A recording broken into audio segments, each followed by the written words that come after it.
Everyone, thanks so much for perfect. I'm going to start the recording. Good afternoon, everyone. Thanks so much for joining us for this afternoon's work group, where we'll be covering updates to the funding guidelines pursuant to Assembly Bill 680 or AB 680. We'll be discussing our progress towards developing guidance for the specific requirements outlined in the bill, as well as some general recommended workforce policies we plan to incorporate in our funding guidelines for agencies that administer California climate investments, otherwise known as our funding guidelines. Let's start with introducing your speakers today. My name is Hope. I'm an air pollution specialist with the California Air Resources Board, or CARB for short. Good afternoon, everyone. My name is Reina, and I'm also an air pollution specialist here at CARB. Muy buenas tardes a todos y gracias por estar compartiendo con nosotros en este grupo de trabajo.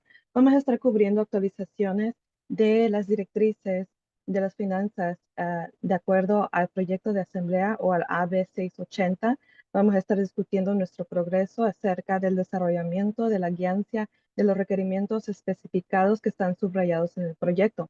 Al igual, algo de general recomendado con la fuerza de trabajo de pólizas que planificamos para incorporar a nuestras directrices de finanzas y para las agencias que van a estar administrando en California de las inversiones de clima o de las directrices de finanzas. Vamos a comenzar por introducir a nuestros presentadores el día de hoy. Mi nombre es Hope y yo soy una especialista en contaminación de los aires, en corto, CARB. Y también mi nombre es Reina y soy especialista en contaminación de aire, también al igual aquí en CARB. Back to you. Perfect, thank you. Before we dive into the work group presentation today, I wanted to cover some logistics. So first, I'll note that this work group is being recorded. Interpretation services will be provided today in Spanish. There will be a button appearing shortly on your Zoom screen labeled Interpretation. When it appears, you can click on that interpretation button and select the language you'd like to hear the meeting in. To hear the interpreted language only, click Mute Original Audio. Now we'll hear a message from our interpreters about our interpretation services. Hola de nuevo, y antes de comenzar a la presentación del grupo de trabajo, vamos a cubrir un poco de logística. Primero, voy a notar de que en este grupo de trabajo está siendo grabado. Servicios de interpretación van a ser proveídos el día de hoy en español. Va a haber un botón que está puesto llamado como interpretación o interpretation en la plataforma de la Zoom, de la plataforma de Zoom. Cuando se aparece y usted lo pueda mirar, hágale clic al botón y en esta parte usted va a seleccionar el lenguaje que usted guste escuchar la junta en tal lenguaje que usted escoja. Para escuchar el lenguaje interpretado solamente, hágale clic, mudar el audio original. Y ahora vamos a poder escuchar el mensaje de nuestros intérpretes y de los servicios de interpretación. Go ahead, back to you. Perfect. Alrighty, so throughout today's work group, we invite you to submit your written questions using the Zoom Q&A feature. We recommend taking a moment to ensure your participant name on Zoom is your preferred name. This will help us call on you during the Q&A. You're welcome to add your organization and your pronouns to your Zoom name as well. We'll also have a few discussion opportunities throughout the presentation and invite those interested in making a verbal comment or question to use the raise hand feature. If you're joining on the phone, please dial *9 to raise and lower your hand. My colleague Sierra will be helping facilitate today's Q&A sessions and will let you know when it's your turn to speak. If you run into any technical issues at all today, please feel free to reach out to us at ggrfprogram@arb.ca.gov, and we'll do our best to assist you.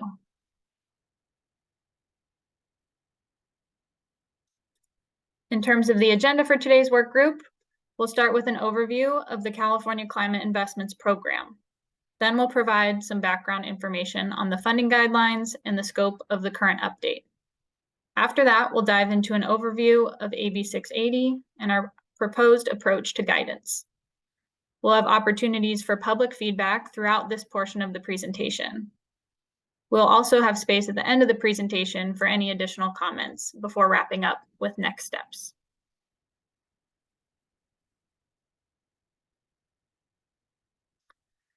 Before we dive into the work group materials, we'd like to get a sense of who's joining us today.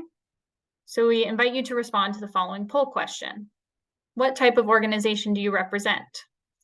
Sarah should be launching a poll here momentarily. There we go. Feel free to select multiple if multiple of the responses apply. I'll give folks a minute to go ahead and respond.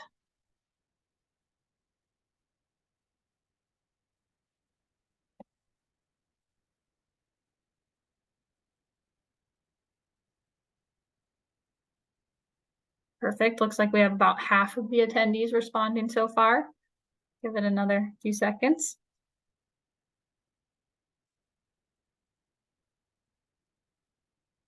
All right, so it looks like we have some community-based organizations and nonprofits, workforce policy advocacy groups, trade organizations, local, regional, state government representatives, CCI program administrators, business, other. We've got quite a diverse set of organizations here today. We really appreciate everyone attending and the varied perspectives everyone will bring to our discussions later on in the presentation. We'll go ahead and share those results. Wonderful. Thank you all so much for participating. Now we're going to transition to a brief overview of California climate investments.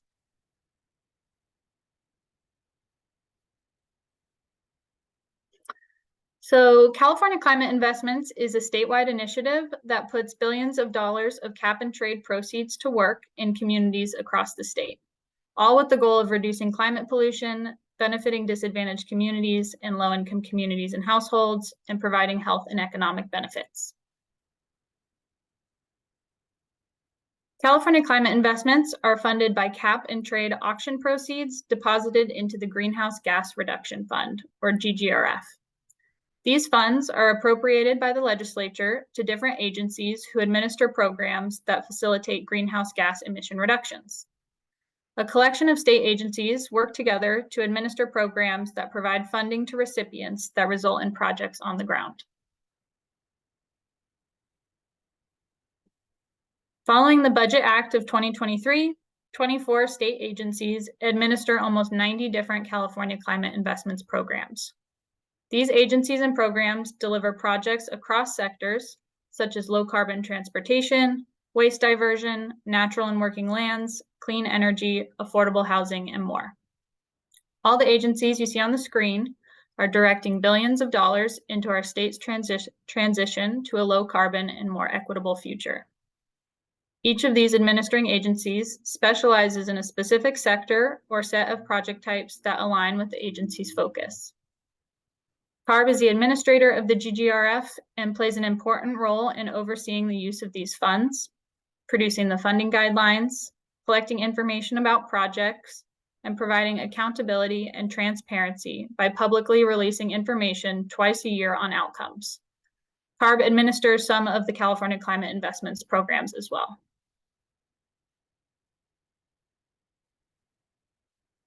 CARB provides guidance to California climate investments programs via the funding guidelines. The board adopted the first version of the funding guidelines in 2015 and an updated version in 2018. CARB is now embarking on a focused update to the funding guidelines. The update will incorporate the requirements outlined in Assembly Bill 680. In addition to this piece of legislation, staff are also reviewing the existing funding guidelines to make clarifications or consider additional updates based on lessons learned from implementation since the last funding guidelines update. Today, our discussion will focus on our proposed approaches to including guidance related to AB 680 in the funding guidelines update. Now for a quick overview of our timeline. We launched a public survey in fall of last year to collect input on our planned update to the funding guidelines. We hosted our first public workshop on May 8th to gather additional feedback from the public. We led an interagency work group over the summer to collaborate with our agency partners on implementation of AB 680 requirements. And today we're hosting a public work group focused on AB 680 prior to releasing draft guidance in early 2024. After we released the draft funding guidelines in early 2024, We'll host another public workshop focused on the funding guidelines update more broadly. Depending on the content of the proposed final update, we may take them to the board, the CARB board, for consideration in fall 2024 and finalize them no later than early 2025. As you see here, we expect to have ongoing outreach and engagement throughout this process, and we encourage you to connect with us directly if you would like to engage in more depth.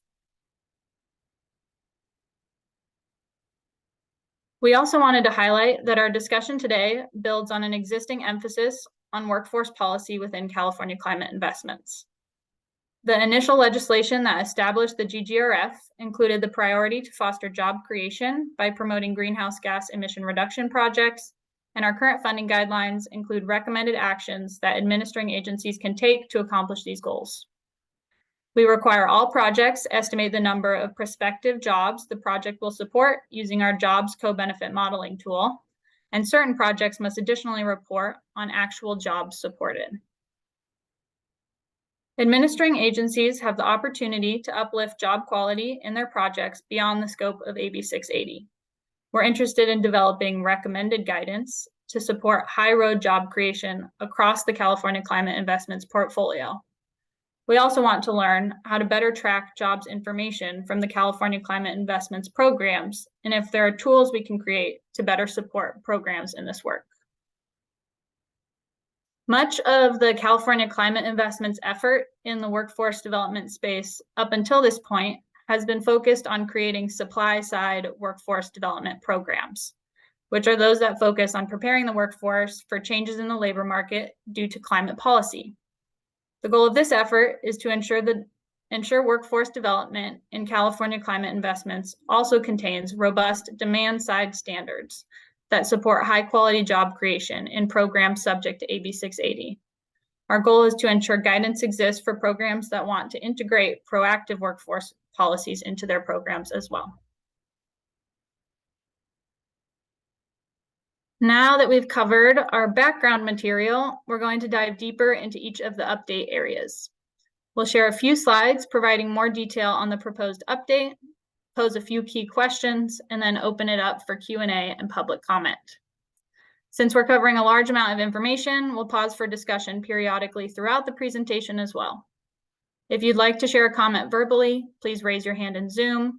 For our participants who are calling in over a phone line, please dial *9 to raise and lower your hand.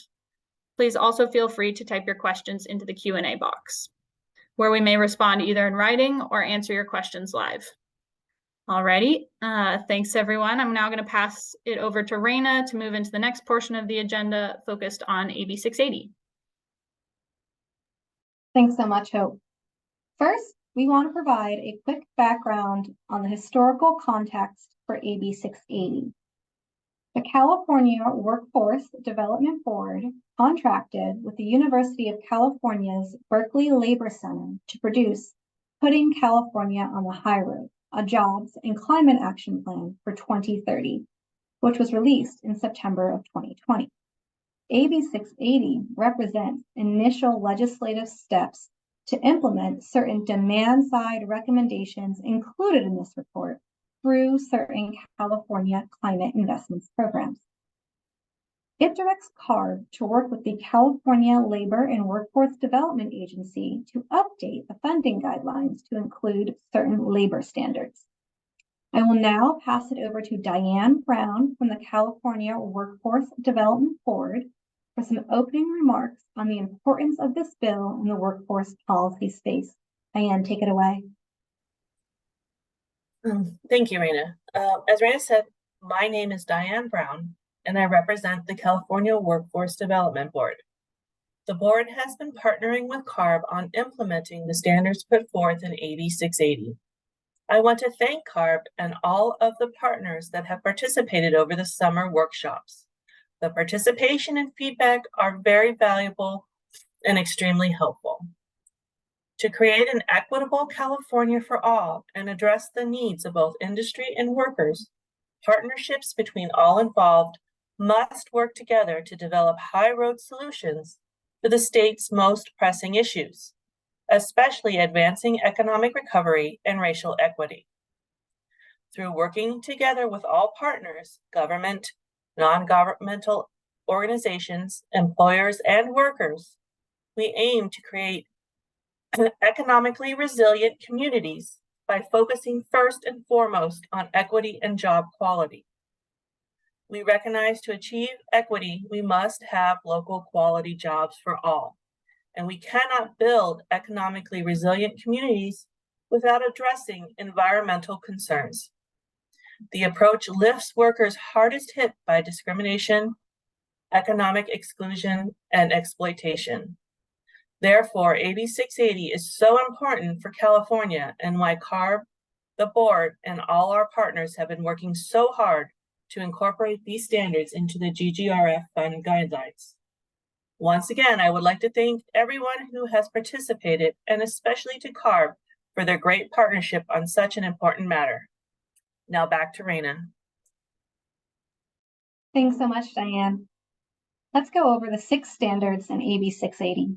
They are fair and responsible employment standard, inclusive procurement policies, prevailing wage for construction work, community workforce agreements for construction projects in excess of $1 million, preference to applicants with educational or training partnerships, and preference to applicants that demonstrate creation of high-quality jobs. Now, let's take a look at which GGRF programs are targeted in the bill. AB 680 and subsequent legislation limits applicability to 4 programs. While the number of programs with a compliance obligation under AB 680 is limited, these programs receive approximately 35% of the continuous appropriations from the GGRF. The high-speed rail program, the California Climate Investments Program that is not subject to AB 680, contains its own set of robust workforce requirements, furthering workforce development in the portfolio. The 4 programs subject to AB 680 are the Affordable Housing and Sustainable Communities, or AHSC program, the Sustainable Agricultural Lands Conservation Program, or SALC, the Low Carbon Transit Operations Program, and the Transit or Intercity Rail Capital Program. AB 680 additionally establishes project-level exemptions for projects that include federal funding, housing projects that include 100% affordable units, projects that involve technical assistance or research, and projects proposed by applicants that are not employers. These exemptions narrow applicability for some programs. We expect many projects under the Affordable Housing and Sustainable Communities program to be exempt through the 100% affordable housing or federal funding exemptions. We also expect a large portion of the transit and intercity rail capital program projects will be exempt through the federal funding exemption. We intend to provide recommended guidance to encourage exempt projects and programs to incorporate high road workforce policies like those in AB 680. Overall, our implementation approach includes 2 primary strategies. Over the summer, we hosted a series of interagency work groups to brainstorm with our administering agency partners to develop solutions that align with their program goals and guidelines. We are also working to minimize administrative burden on rural and under-resourced areas. We envision the following primary implementation roles for CARB and our administering agency partners. Where possible, we are exploring avenues administering agencies have to build on existing contract, grant agreement, or other guiding language. Ultimately, administering agencies maintain the authority to monitor and enforce applicant compliance with requirements in their specific program guidelines, including those relevant to AB 680. As a part of the broader funding guidelines update, California Climate Investments is developing a resource portal which will contain a variety of tools to assist administering agencies in applicants in navigating and overcoming implementation barriers across the California Climate Investments Programs. Tools may include, but are not limited to, resources to support implementation of AB 680. We look forward to launching the resource portal as we get closer to the funding guidelines release, and we'll keep everyone in the loop. Before we ask for your feedback on each of the specific standards in AB 680, we would like to learn more about your workforce policy success stories. When you think about climate projects, what workforce considerations matter most to you? What success stories or best practices have you seen addressing workforce policy in climate projects? We'll take about 3 to 5 minutes here. Feel free to raise your hand and Sierra will unmute you.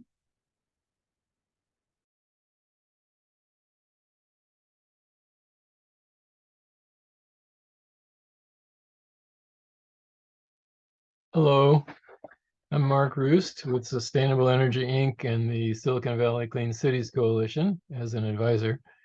And the work I love the high road concept. It used to be, there used to be a concept, these are already green collars, so high road is great. And that means really that someone can raise a family, support a family on one person's income. And that's very good. Also,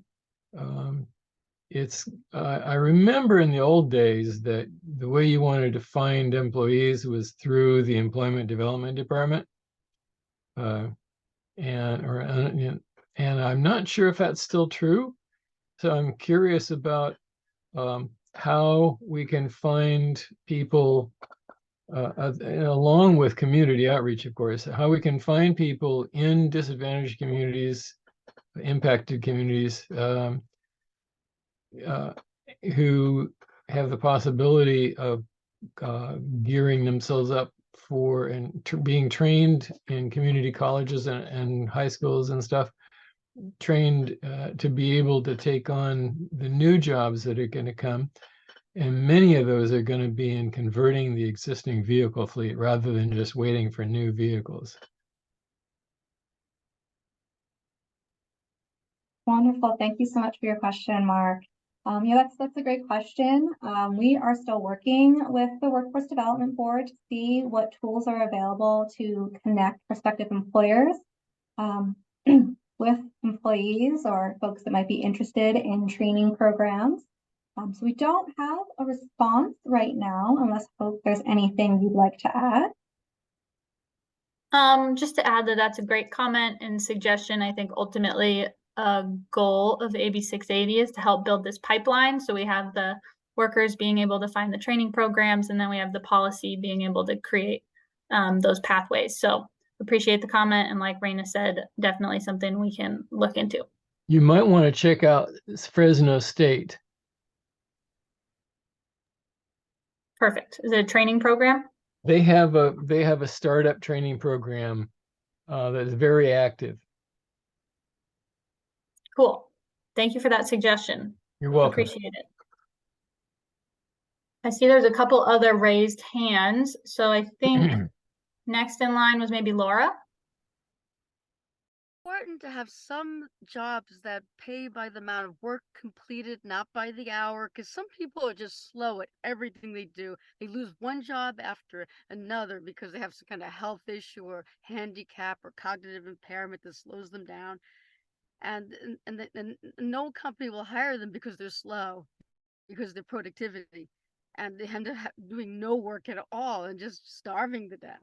And the second thing, some companies lately, I've seen a lot of companies that don't offer vacation time at all. So if you have family that's out of state, you can't visit them. You just kind of like cut off from your family. And also some people need to take a lot of time out to take care of their health. They need to step out when they have health issues, but a lot of the employers don't give them reasonable accommodation, don't understand dental problems and things like that, and don't give them enough time in lunch to do their teeth or to eat right. Or some people need a lot of tender loving care, and they need to make their own schedules, not kind of be put into a fixed schedule at only 10-minute breaks and then a half an hour lunch only. Some people can't function into those circumstances. And next, all right, I think, all right, remember what the next question was. All right, thanks. I think that's all for now. Thanks. All right, thank you so much, Laura, for your comment. Part of what we're doing here in AB 680 is trying to uplift jobs for certain programs, and there are high quality jobs that include things like vacation benefits and training opportunities, and vacation time and sick time. So that's something that we will be exploring further as we work on implementation here.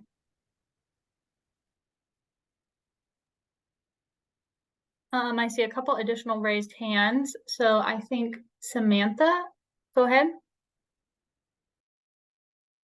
Good morning, everyone. Samantha here, or good afternoon, rather. Samantha Ortega with a company called Charger Help. We are an EV charging maintenance and reliability management company.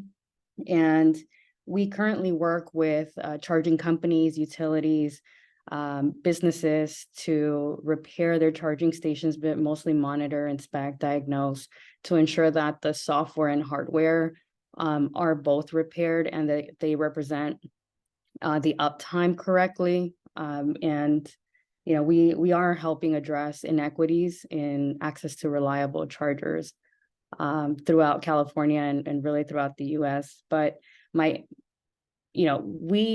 we support the industry through workforce development, and we actually have had multiple workforce development training supporting an organization, a local organization called the Los Angeles Clean Tech Incubator, and in partnership with other charging companies to leverage their curriculum as well.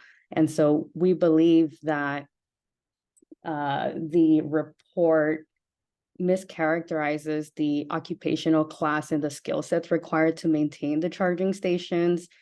They're IoT assets and they require technical skill sets.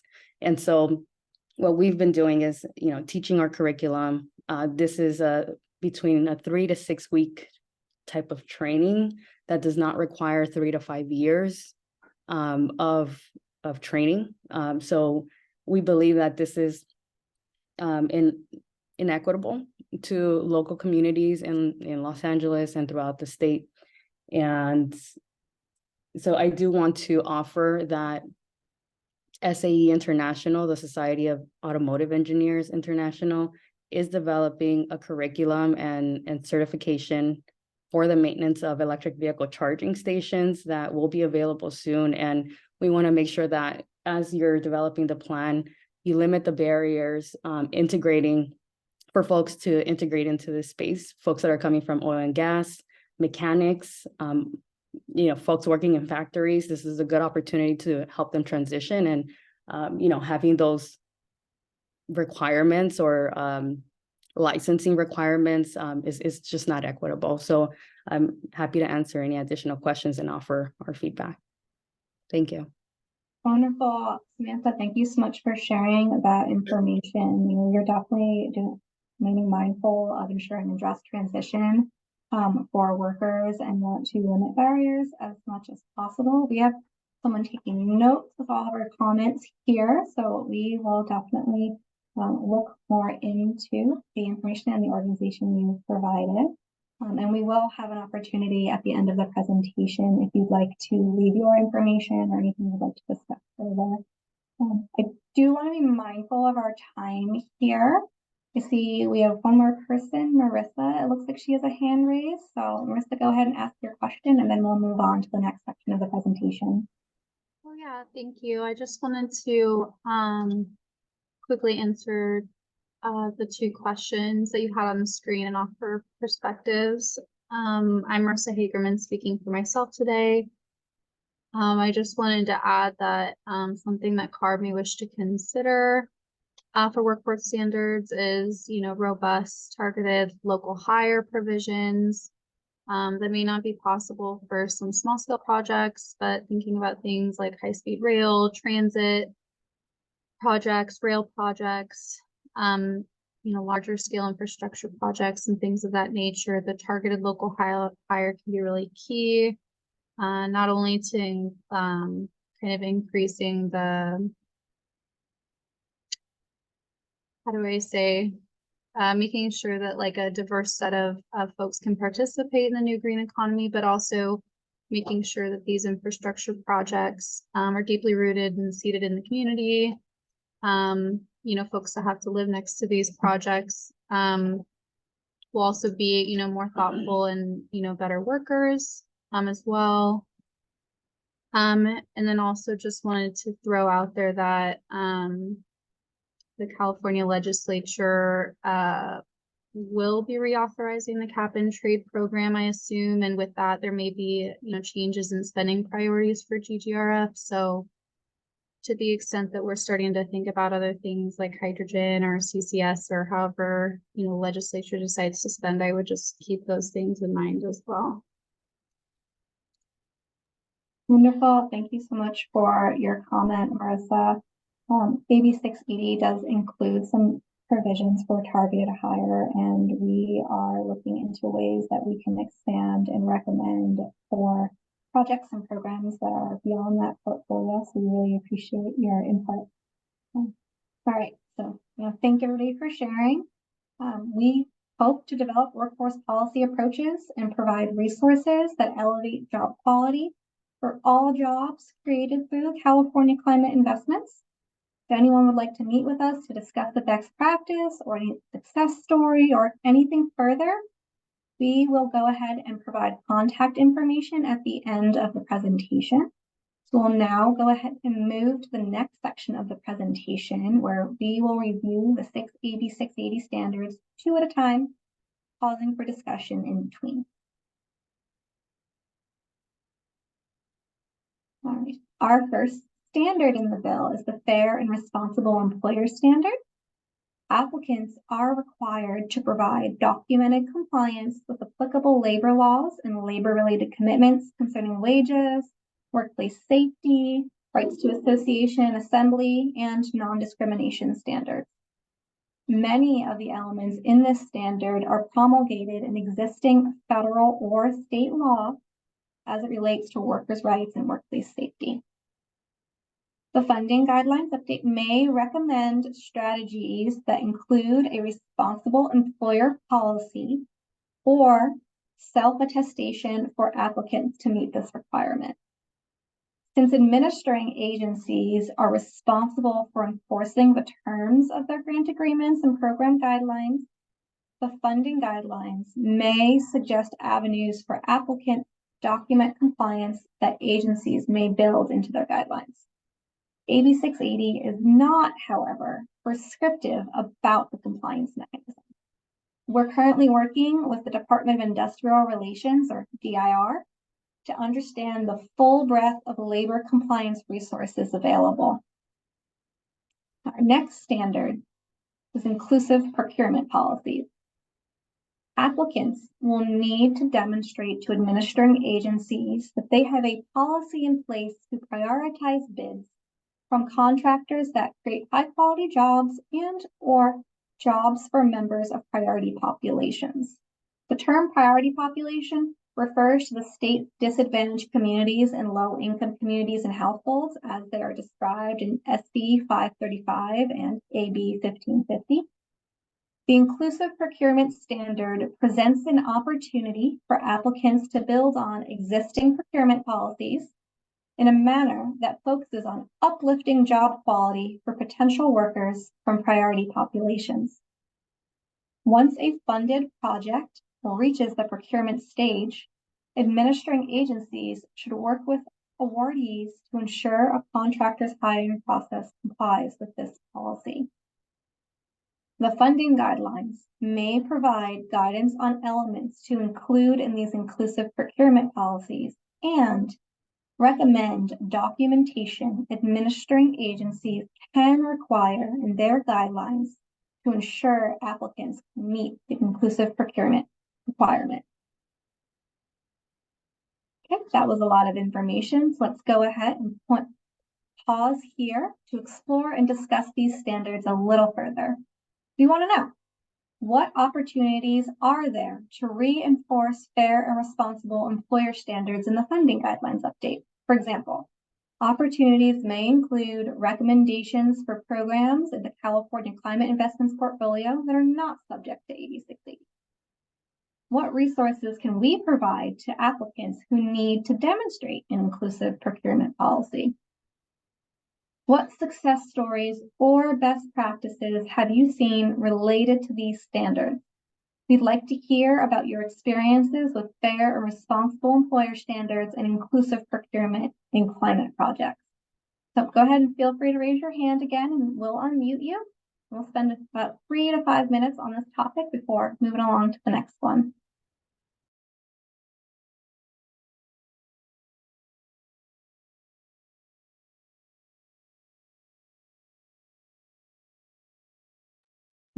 I'm not seeing any hands. Oh, are you seeing anyone?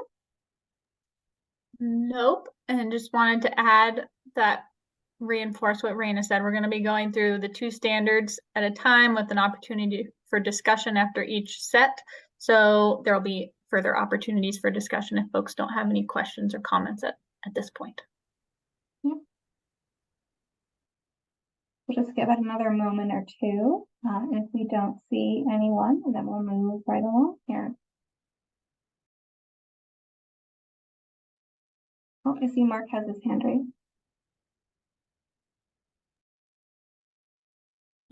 Go ahead, Mark. Okay. Fair and responsible employer standards.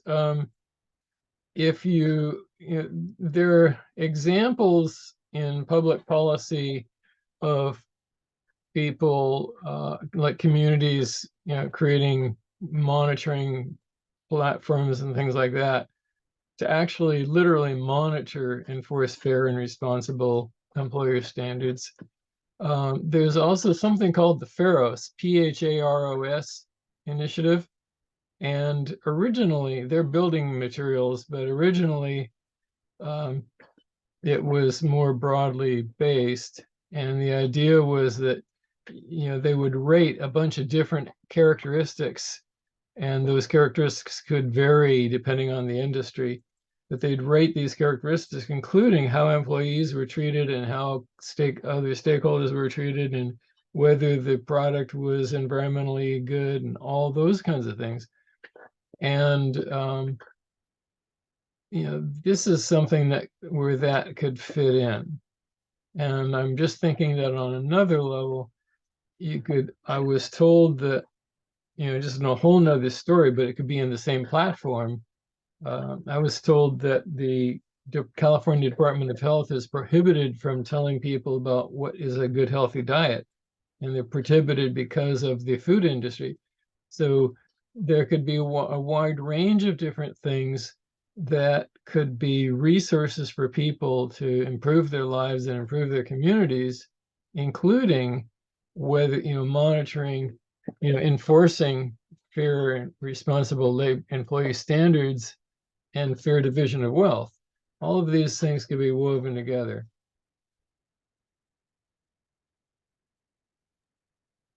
Thank you so much for your comment, Mark. Yeah, the fair and responsible employer standards reinforces a lot of state and federal laws that are already in existence, and we are exploring different mechanisms we have to help administering agencies and applicants with compliance.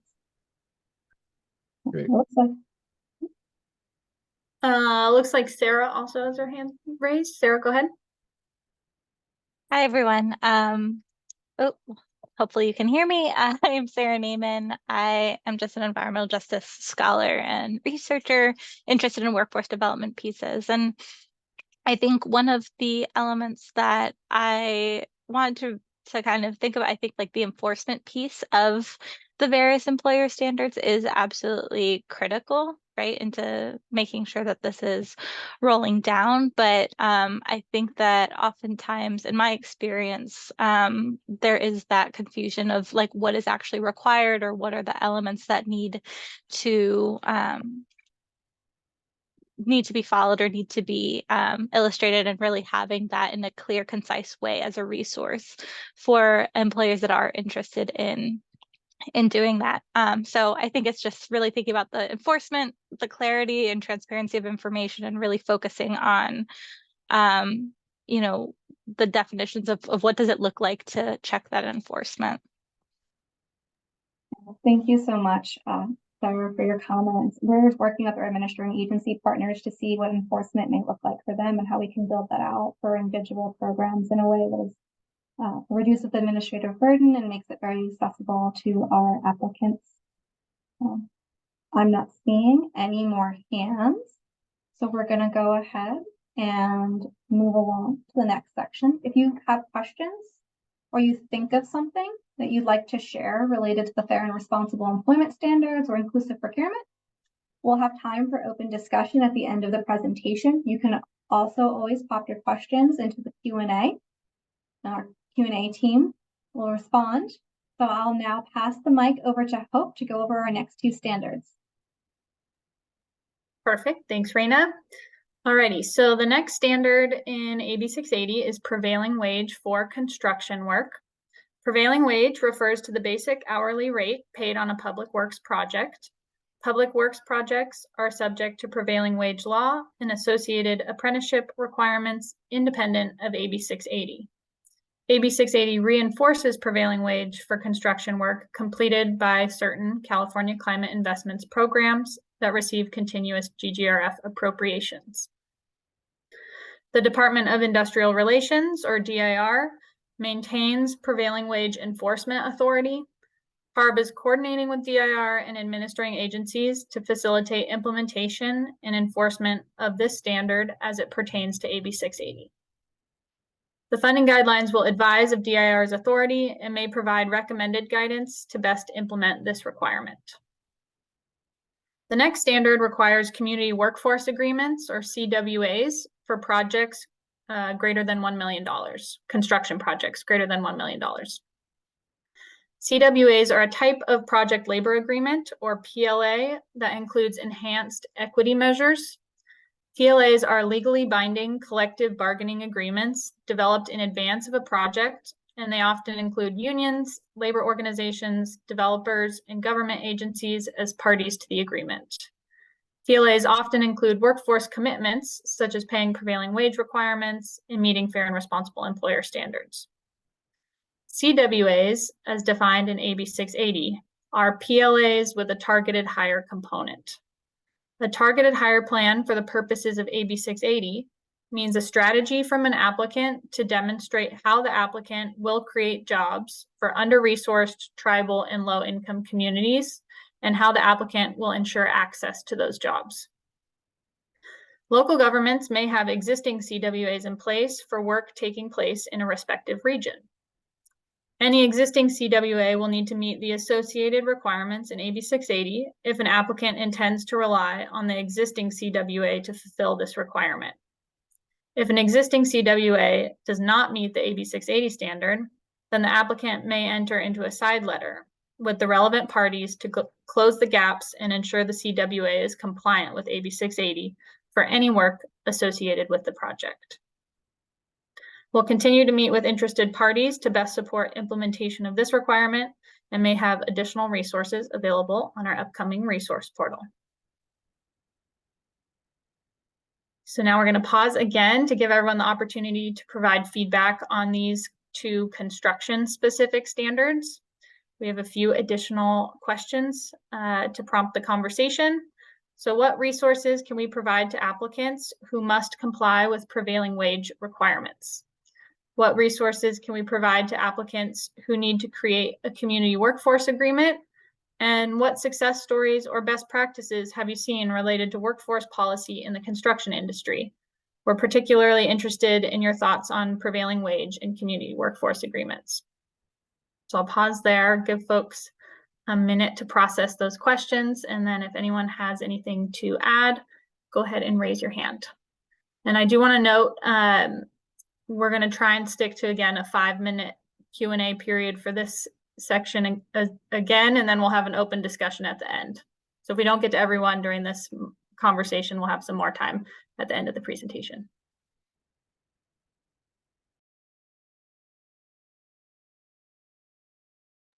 All righty, I see one raised hand again. Mark, go ahead. I think you're unmuted. So, display. I was taught in a volunteer, program, basically research on organizational success. I was taught that displaying the metrics where everybody can see them and celebrating the good ones, things like that, and are highly effective at engaging and motivating people. That's a great suggestion, Mark. I think it's getting at a need for increasing transparency wherever possible. So we really appreciate that comment.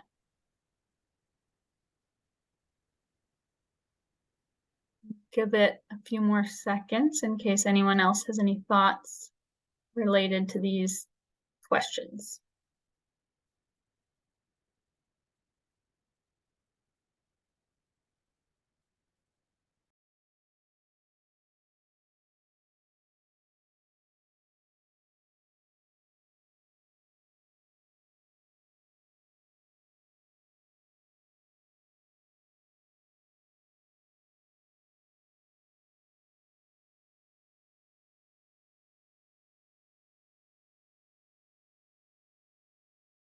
All right, I'm not seeing any additional raised hands, so we can go ahead and move into the next slide. And I'll pass it back to Raina for this one. All righty, thank you so much, Hope. So these last two standards pertain to the scoring and ranking process administering agencies use to select projects. AB 680 requires administering agencies to give preference to applicants that demonstrate a partnership with an educational or training institution targeting residents of priority populations or creating high-quality jobs. A high-quality job for purposes of AB 680 is an employment position that facilitates economic mobility by providing employer-paid retirement benefits, vacation and sick leave, training opportunities, and wages above the median for the region. Applicants may use California Climate Investments funds to scale current workforce training partnerships or to establish new training partnerships. Okay, we'll go ahead and stop here. You can give some feedback on these two standards related to the scoring and ranking process used by agencies. What constitutes a successful partnership with an educational institution or a training program? What success stories would you like to share about workforce partnerships you've seen in climate projects? What best practices do you recommend to facilitate partnerships or training pathways? So go ahead, if you raise your hand, if you have any comments or questions. And we'll spend again 3 to 5 minutes.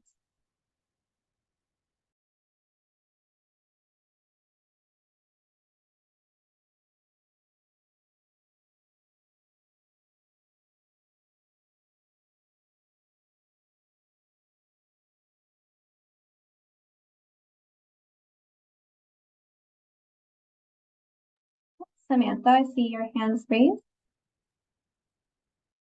Thank you, Raina. I'm not sure if this is entirely relevant, but I think, some of the best practices that we've seen, there are 2 that come to mind. And when we look to seek with a workforce development agency or a community organization, we want to make sure that first, they are equipped with the right recruiters. We feel, this is an emerging industry, and if there are recruiters that are engaged that want to learn what the industry is and how to recruit for this occupational class, that is a priority. And I think that there is a gap right now in terms of, having that, having recruiters have like that knowledge base, and so that they can feel confident to recruit for the right candidate. That is one. And the second is, the training programs,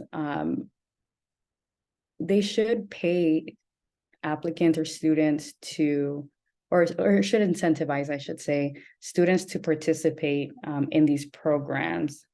I think it helps an adult, especially an adult that, has to work, but instead or has to earn money, but instead is, taking a training program. I think that could go a long way.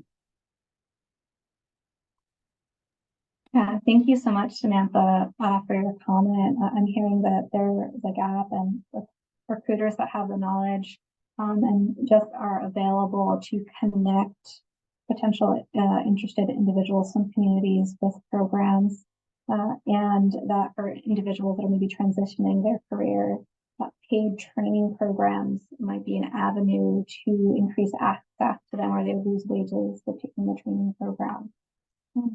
Thank you so much. Oh, I see a couple more hands raised. I go down my list here. Mark?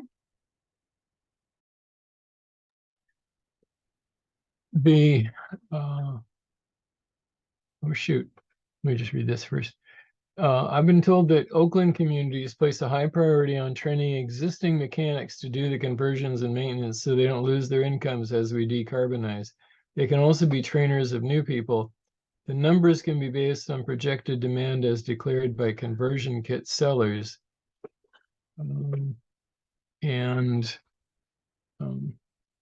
Oh yeah, the other piece was that there are programs that I've come across fairly frequently, not super frequently, but as much as they should be, that they do the legwork ahead of time to have employers ready to receive the people as they graduate from the training program.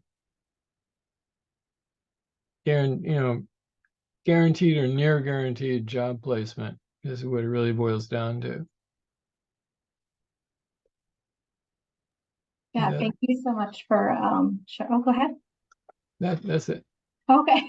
Thank you so much for sharing, Mark. Yeah, it's a training pathways, the ability to connect individuals that earn certificates through these programs to employers is something that's very important, and we are looking at exploring how we can facilitate training pathways, and also administering agencies and applicants to programs are able to use those funds to build new workforce training partnerships and connections with training institutions. Yeah, one way to do it might be if you ran through, for instance, makerspaces for training, and all community colleges, the chancellor's office a few years ago said that a successful pilot program of makerspaces in community college, like 17 of them, would be rolled out to all the community colleges. And if that's going on, you already have a built-in counseling and career coaching and job finding program in each college. So you could bridge the makerspace to those services. That's a great suggestion. Thank you. I'm going to keep going down my list here. I see Sarah, you have your hand raised. Hi, yeah, I think that a lot of what's been said really focuses on, or the successful elements that I've seen are the wraparound services. So not just focusing on the technical skills, but the additional support, whether that is compensation, childcare, transportation limitations to get to training programs, or offering hybrid options, those types of elements that support the individuals as part of the training, and making sure that that's sort of integrated. And then in terms of the partnerships, really ensuring that there is dialogue and mutual benefit between the two entities. So figuring out what employers are looking for and are interested in terms of, what skills, knowledge, ability, whether they're soft skills, hard skills, however we want to, dice it, they're looking for outside of the program, and ensuring that the programs are indeed, providing individuals that are job ready for those employers, I think can help with the pipeline in some ways, but really developing those long-term partnerships and relationships is pretty critical.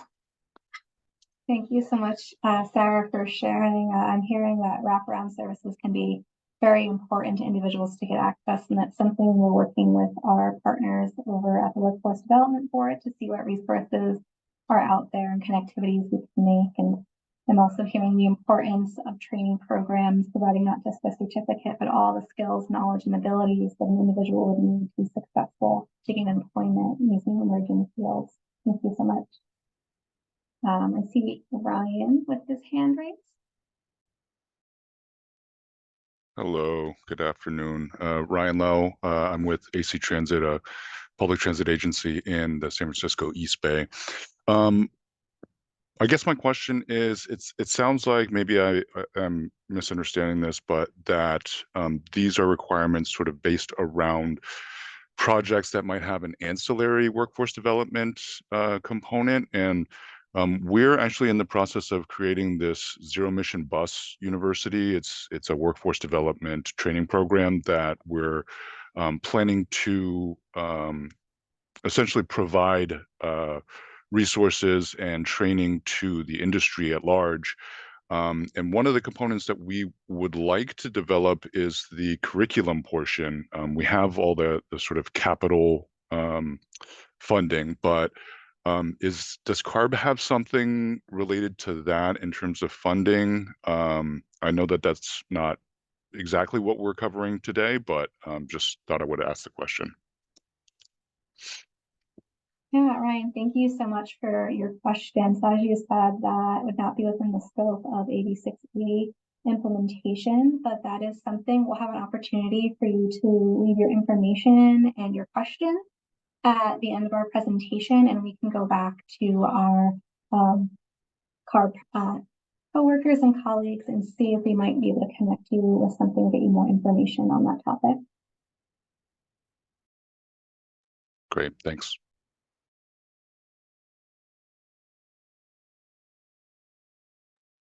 Alrighty, so I think that is everyone, and it's been about 5 minutes, so we're going to go ahead and move forward to the next section. We're going to wrap up with some general policy guidance we're proposing. Then we'll open things up for a broader discussion. So between now and then, or if you have a question or a comment you'd like to leave, just give us a couple minutes here and you'll have another opportunity to share.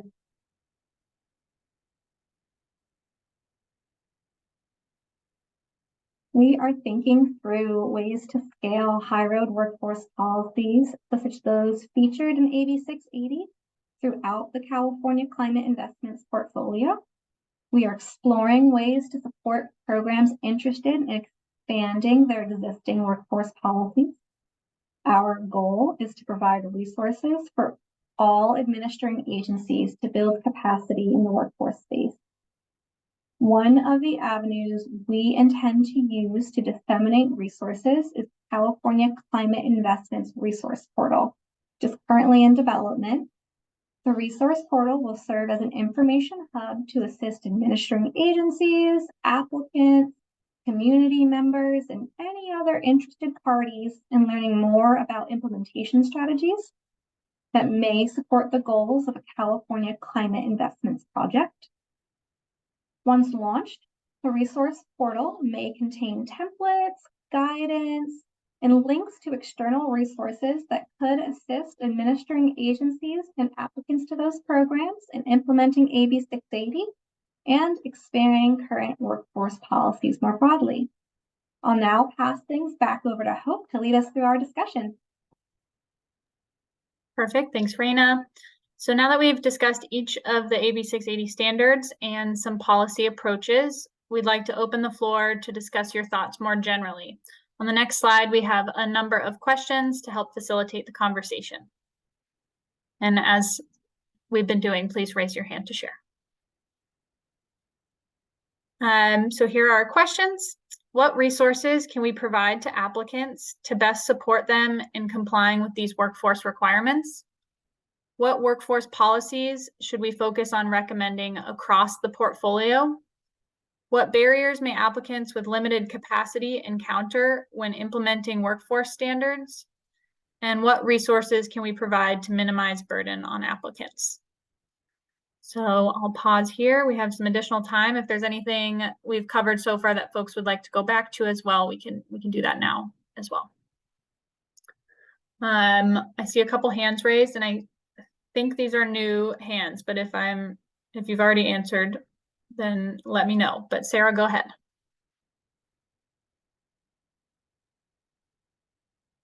Oh, you might not be unmuted yet. Hold on. I think Sarah's hand was up from earlier and was just lowered, possibly. Yes. Sorry about that. No worries at all. Thank you. Samantha, did you have anything else to add? Hi, yes, Samantha again from Charger Help. I wanted to add on the workforce training. I did want to second Sarah's comment about wraparound services.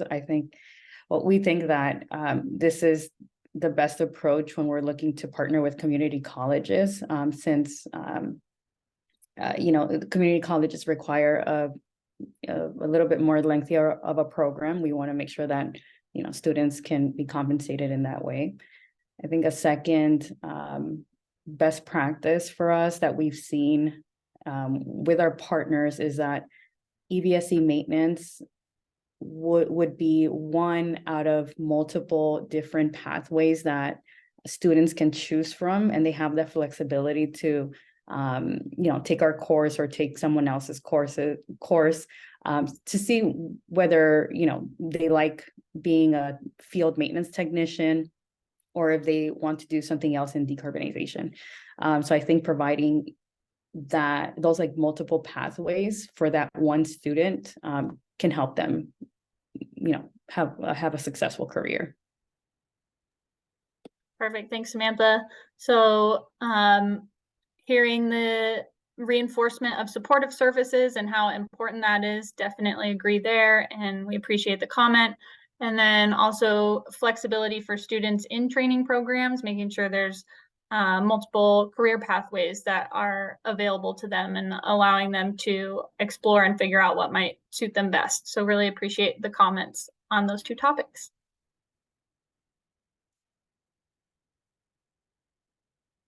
Anyone else?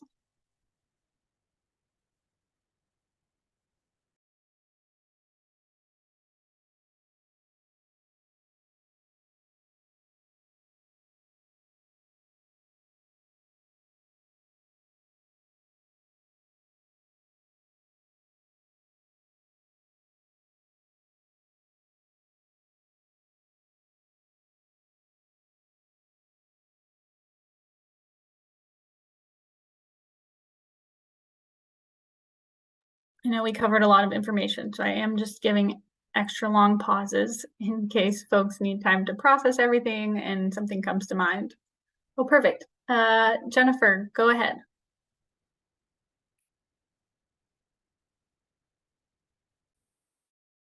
Hopefully, you should be unmuted. Can you hear me okay? Yes. I was just wondering if you could, it kind of went a little fast, if you could go back and kind of expand on the current things being considered for fair and responsible employer standards and the guideline updates, and possibly the enforcement that's going to be associated with that. Yes, we can definitely go back to that. And let me figure out which slide that was really quick. Okay, I think that was slide 20. So Sage, would you mind going back to the fair and responsible employer slide?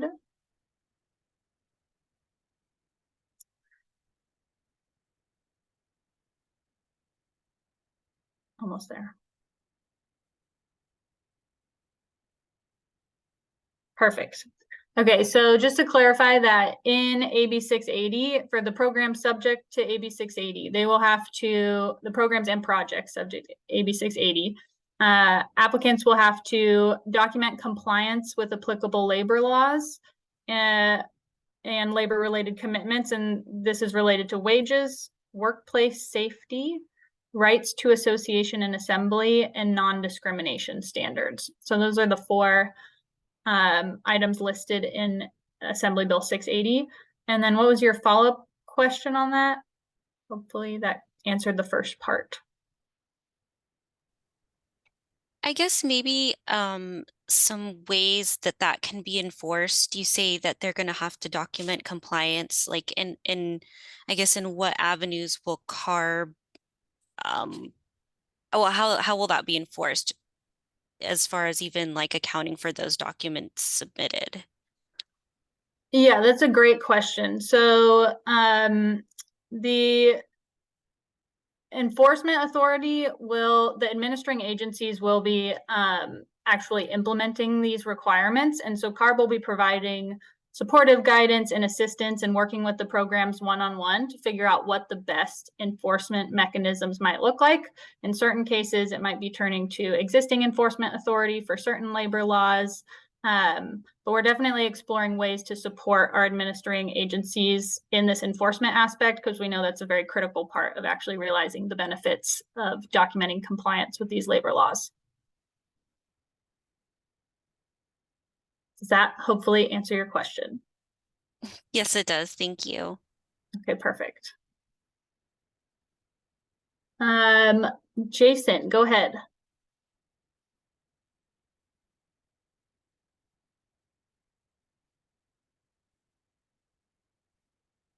And actually, Sage, maybe we could go back to the last discussion question slide while we're unmuting Jason.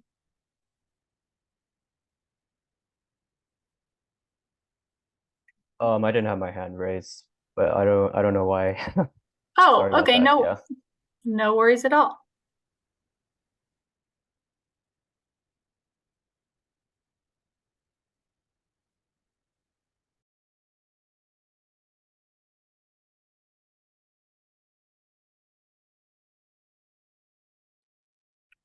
All right, oh, there we go. One additional hand.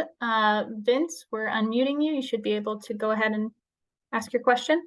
Yeah, thank you so much. More of a comment than anything. I'm Vince Agru with State Legislative Director with the Sheet Metal Workers Local 104.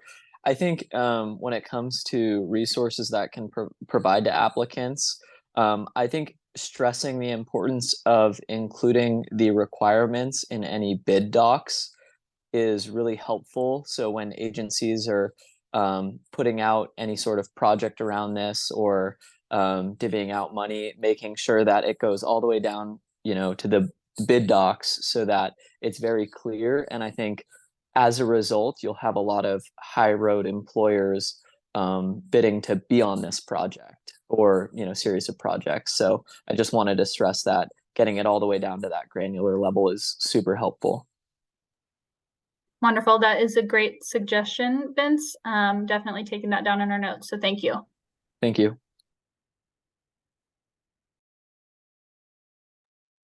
Anyone else have any thoughts or questions remaining? We're about to move into wrapping up with our next steps, if not.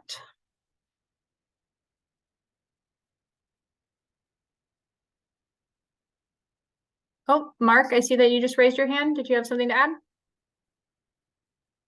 Yeah, out of the Q&A section, De Anza College Automotive Technology Program can teach better electric vehicle installation and maintenance and has been having a hard time attracting students in their community.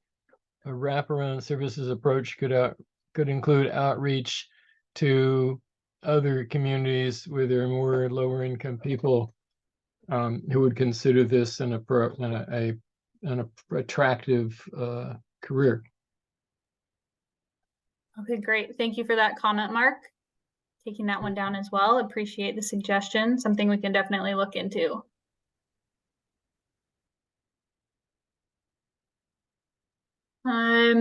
I'm not seeing any additional raised hands. So with that, I guess we can move into our last couple of slides to wrap up with next steps.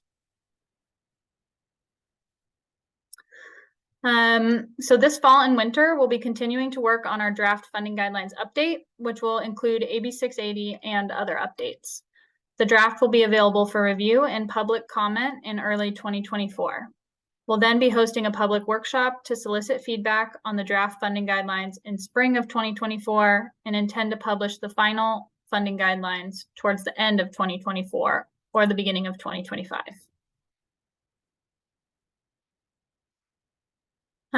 We know that there are a lot of different parties involved in the California climate investments landscape, and that the nexus between workforce and climate policy is complex. In-depth discussions are often needed to really understand key opportunities and challenges. We appreciate all of the great sharing of ideas and information that took place today. Thanks so much all for all of your feedback. If you would like to engage with us more directly on this effort, please let us know. We are going to be linking a Microsoft form in the chat. Please feel free to add your name, organization, contact information, and topic of interest. We'll reach out over the course of this fall to learn more about potential opportunities for engagement. So that's a good space to put any remaining questions. Any folks at CARB you'd be interested in connecting with, you can add that into the Microsoft form. And we also encourage everyone to sign up for our listserv to receive notices in any upcoming events. If you have any questions, please feel free to reach out to myself or Raina. Our emails are included on the slide. And with that, we'll conclude the work group. I don't think there's any additional questions or comments. I think we put the form in the chat, right? I want to make sure everyone had access to that. Perfect. Yes. So the form link should be in the chat. And thanks all for your participation today. Your input is critical to ensuring California climate investments is the best that it can be. Really appreciate everyone's time and feedback. Thanks so much.